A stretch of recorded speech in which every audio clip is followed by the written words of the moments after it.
Hello guys, hope you all have a great time. Welcome to MechBoy.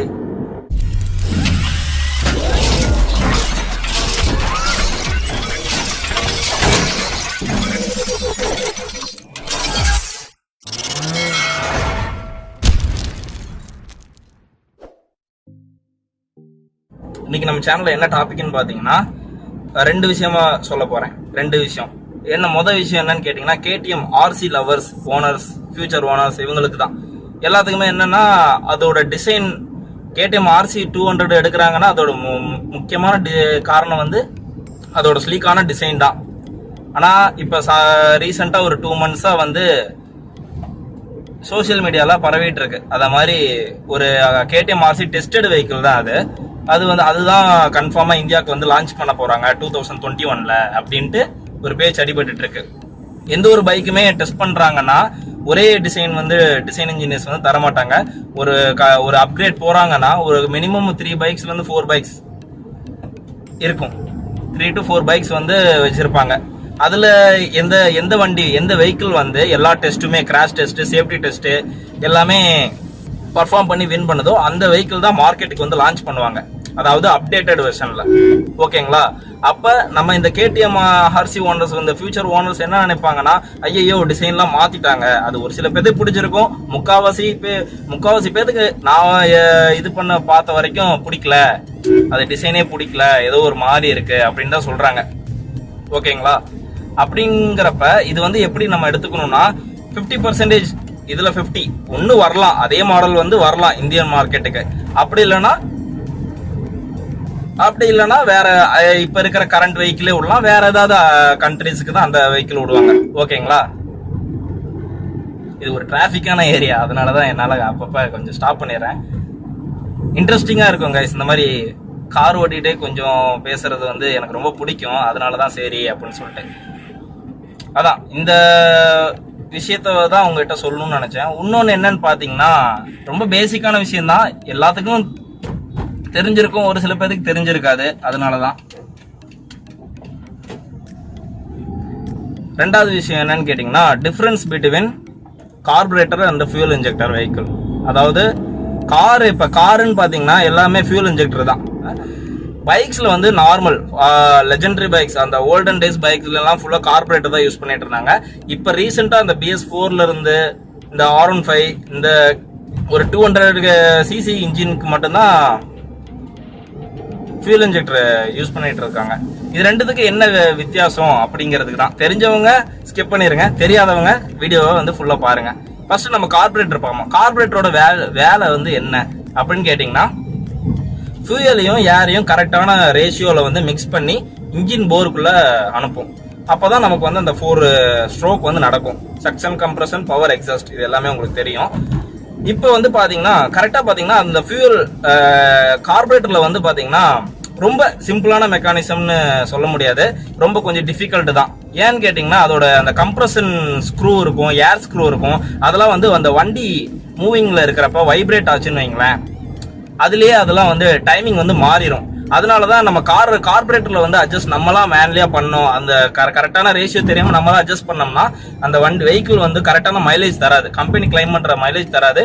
ரெண்டாவது நம்ம வந்து maintenance வந்து ஒழுங்கா பண்ணல அப்படின்னா கார்பரேட்டர் வந்து வேலை வைக்கும், மைலேஜ் வந்து வண்டி தராது. ஓகேங்களா? இதுதான் இதோட பேசிக்கான விஷயம். இப்ப இந்த கார்பரேட்டர்ல எந்தெந்த வெஹிக்கிள்ல தராங்கன்னு பாத்தீங்கன்னா 100cc கேட்டகரியில தான் மோஸ்ட்லி தராங்க. இப்ப எல்லாமே ஒரு 150cc இருந்து 200cc அதுக்கு மேல உள்ள வெஹிக்கிள்ஸ் எல்லாத்துலயுமே ஃபியூல் இன்ஜெக்டர் வந்துருச்சு. கார்ல கொண்டு கொடுக்குற மாதிரியே ஃபியூல் இன்ஜெக்ஷன் சிஸ்டம் கொடுக்குறாங்க, லிக்விட் கூல்டு சிஸ்டம் கொடுக்குறாங்க. ஓகேங்களா? இப்ப நம்ம கார்பரேட்டர் வந்து எல்லா இதுலயும் பாத்தீங்கன்னா எங்க வச்சிருப்பாங்கன்னா கரெக்டா இன்ஜின் போர் இருக்குல்ல, சிலிண்டர், அந்த இன்ஜின் கேபினெட்டுக்கு மேல வச்சிருப்பாங்க. அது ஏன்னு கேக்குறீங்கன்னா அப்பனாதான் கிராவிட்டி ஃபோர்ஸ்ல வந்து ஏரும் ஃபியூலும் கரெக்டா மிக்ஸ் ஆகி உள்ள வந்து நமக்கு வந்து இன்ஜெக்ட் ஆகுது.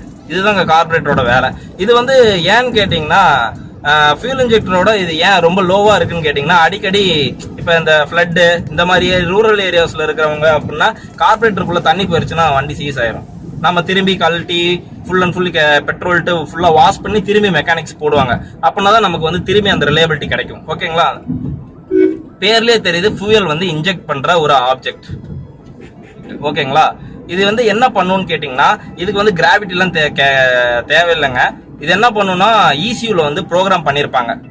அதாவது இவ்வளோ டிராப் தான் போகணும், இந்த ஸ்பீடுக்கு வந்து இவ்வளோதான் ஃபியூல் கேப் வந்து ஓப்பன் ஆகணும், இதுக்கு மேல ஓப்பன் ஆக கூடாது அப்படின்ட்டு வந்து ECU வந்து எல்லாமே ப்ரோக்ராம் பண்ணி வச்சிருப்பாங்க. அதுபடி தான் நடக்கும்.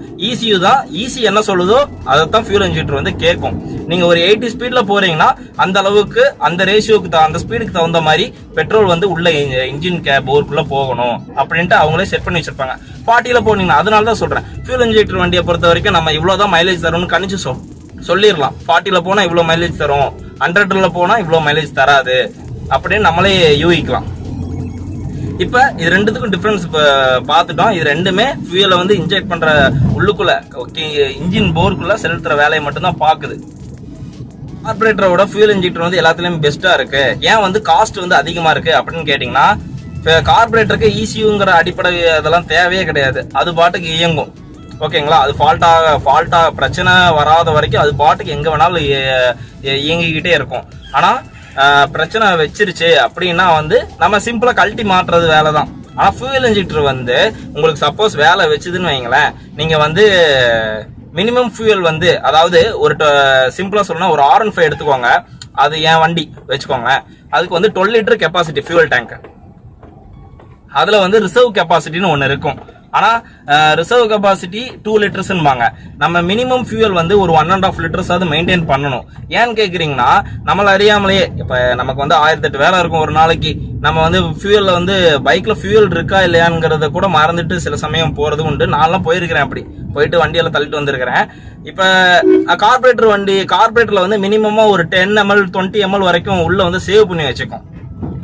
ஃபியூல் வந்து சேவ் பண்ணி வச்சுக்கும். அதனால தான் பார்த்துருப்பீங்க, இந்த ஸ்ப்ளெண்டர் பிளஸ் இந்த வண்டியெல்லாம் பார்த்துருக்கீங்கன்னா, ரோட்டோரத்தில் சப்போஸ் ஃபியூல் வந்து ட்ரை ஆயிருச்சுன்னா வண்டியை வந்து அப்படியே சாய்ப்பாங்க. அப்படியே சாய்க்கிறாங்கன்னா, அந்த மினிமம் 20 ml இருக்கிற ஃபியூல் வந்து நம்ம இன்ஜின் போருக்குள்ள போயிடுச்சுன்னா அதை வச்சு நம்ம ஒரு 2 கிலோமீட்டர்ஸ் பெட்ரோல் பங்க் வரைக்கும் போயிடலாமே அப்படின்ட்டு தான் அப்படி யூஸ் பண்ணிக்கலாம் நம்ம. ஆனா நம்ம ஃபுல்லா வந்து இது கார்பரேட்டர்ல வந்து ஃபுல்லா நம்மளால யூஸ் பண்ண முடியாது. பெட்ரோல் கொஞ்சம் ஒரு 5 ml 10 ml வந்து கொஞ்சம் அந்த இதுக்குள்ளேயே இருக்கும். ஏன்னா அந்த கப்பு இருக்குல்ல, கார்பரேட்டர் கப்லயே இருக்கும். ஃபியூல் இன்ஜெக்டர்ல அப்படி கிடையாது. நீங்க வண்டியில இருக்கிற கடைசி டிராப் வரைக்கும் நீங்க யூஸ் பண்ணலாம் கைஸ். அதுதான் ஃபியூல் இன்ஜெக்டரோட இதுவே ஸ்பெஷாலிட்டியே. கடைசியா ஒட்டிட்டு இருக்கிற அந்த டிராப் வரைக்கும் அந்த வேப்பர் உள்ள போச்சுன்னா கூட வண்டி அதுக்கேற்ற மாதிரி இயங்கும். அதனால பார்த்துருப்பீங்க, ஃபியூல் இன்ஜெக்டர் வண்டியில எல்லாம் நின்றுச்சுன்னா உஃப்னு பெட்ரோல் டேங்கை வந்து வச்சு ஊதுவாங்க.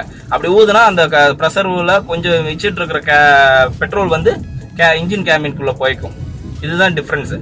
நமக்கு வந்து மெயின்டெனன்ஸ் செலவு அப்படின்னு பாத்தீங்கன்னா, கார்பரேட்டர் வந்து ரொம்ப சிம்பிள். வேலை வச்சிருச்சுன்னா ஒரு மெக்கானிக் கிட்ட போனீங்கன்னா ஒரு 250 ரூபா 300 ரூபா 500 ரூபாய்க்குள்ள வேலை முடிஞ்சிடும். கழட்டி எல்லாமே அவங்க வால்வ் டைமிங் எல்லாமே செட் பண்ணி கொடுத்துருவாங்க.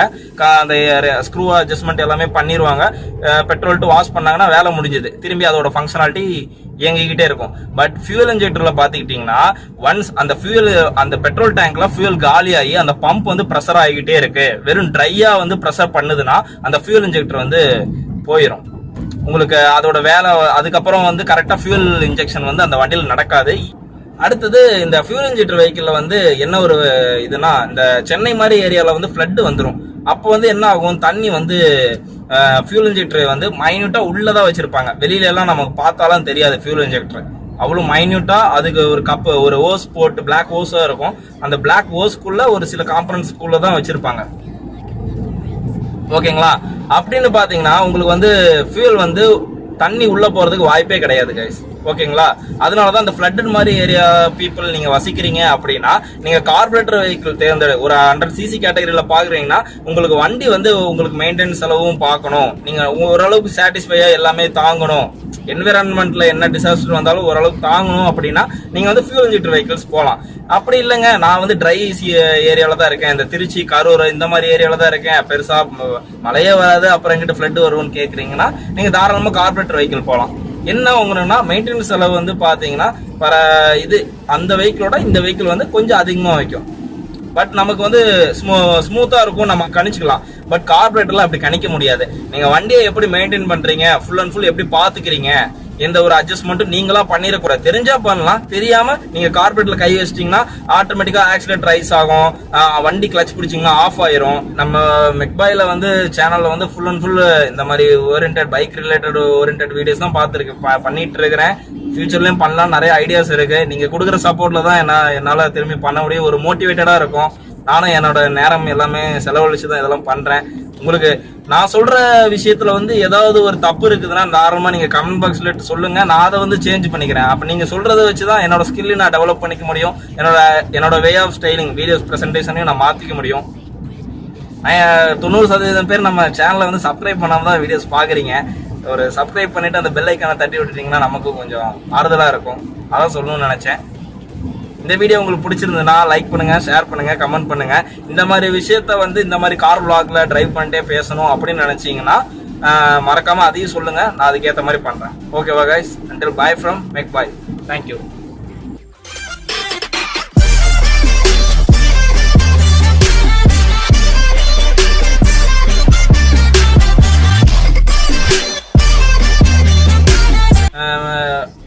சொல்லணும்னு நினைச்சேன், ரொம்ப குளறு இருக்கு யூடியூப் பேசுறானா. அதான் கைஸ், நம்ம வீடியோ நம்ம வேலை கம்மியெல்லாம் இருக்காது.